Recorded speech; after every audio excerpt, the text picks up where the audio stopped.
To jest Gadająca muszla. Opowieści o uchodźczym życiu i ludziach, którzy je tworzą. W poprzednim odcinku przypomniałam o opowiadaniu Stefana Zweig'a „Przymus”, któremu chciałabym poświęcić cały osobny odcinek. Dlaczego? To utwór z 1918 roku, sprzed ponad 100 lat, a jednak dziś brzmi niezwykle aktualnie. Przemawia do nas z głębi przeszłości i wywołuje silne emocje. Okazało się jednak, że w Polsce ta historia jest prawie nieznana. Istnieje tylko w kilku starych tłumaczeniach z lat 60., a w bibliotekach regionalnych nie znalazłam jej w żadnej z antologii opowiadań Zweig'a. Dostępne są tylko te najbardziej popularne książki. Dlatego postanowiłam przygotować własne tłumaczenie i nagrać je, aby każdy mógł posłuchać tego tekstu. Będzie ono dostępne już w przyszłym tygodniu. Kiedy mówimy o odwadze, często wyobrażamy sobie żołnierza idącego na front. Ale czy to naprawdę jedyna definicja odwagi? Zweig proponuje zupełnie inne spojrzenie. Bohaterem jest malarz, który wyjechał z Niemiec do neutralnej Szwajcarii i tam otrzymuje wezwanie do wojska. Staje przed dramatycznym wyborem: wrócić i walczyć w imię cudzych idei, czy sprzeciwić się, wybrać wolność i ocalić własne życie. Jego wewnętrzna walka to nie tylko konflikt z państwem, ale też z oczekiwaniami społecznymi. Zweig pisze, że prawdziwa odwaga nie polega na tym, by iść z tłumem, ale by oprzeć się presji i powiedzieć nie. To odwaga samotności, odwaga sprzeciwu wobec przemocy.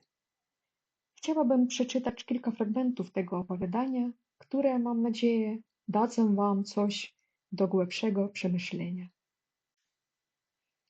Człowiek może oddać życie za własną ideę, ale nigdy nie powinien ginąć za cudzą. Wierność sobie samemu jest jedyną prawdziwą powinnością. Słowa, którymi odurza się ludzi, ojczyzna, obowiązek, bohaterstwo, są tylko pustymi frazesami, jeśli nie płyną z własnego serca.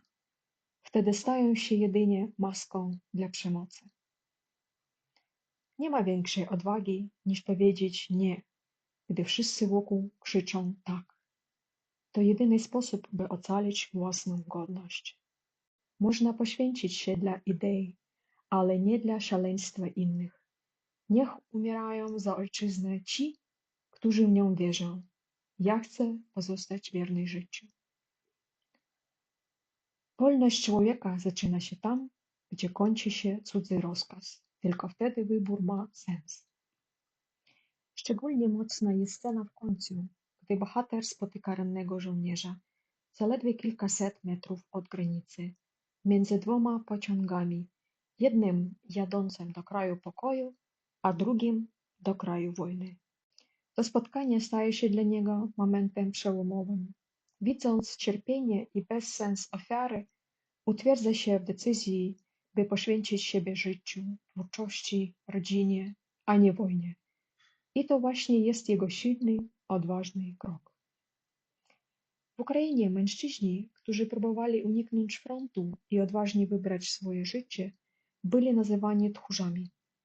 A przecież wielu z nich kierowało się nie strachem, lecz pragnieniem życia, marzeniem o przyszłości, pragnieniem, by widzieć, jak rosną ich dzieci. Czy naprawdę odwaga to tylko śmierć na froncie? A może odwaga to także decyzja, by nie dać się wciągnąć w machiny wojny? Odwaga ma wiele twarzy. Czasem, i o tym pisał Zweig, to wybór nie walczyć. To cichy sprzeciw wobec przemocy. To wybór życia zamiast śmierci, nawet jeśli oznacza samotność i niezrozumienie. Na szczęście w swoim wyborze bohater Zweig'a zostaje podtrzymany i to jest niezwykle cenne.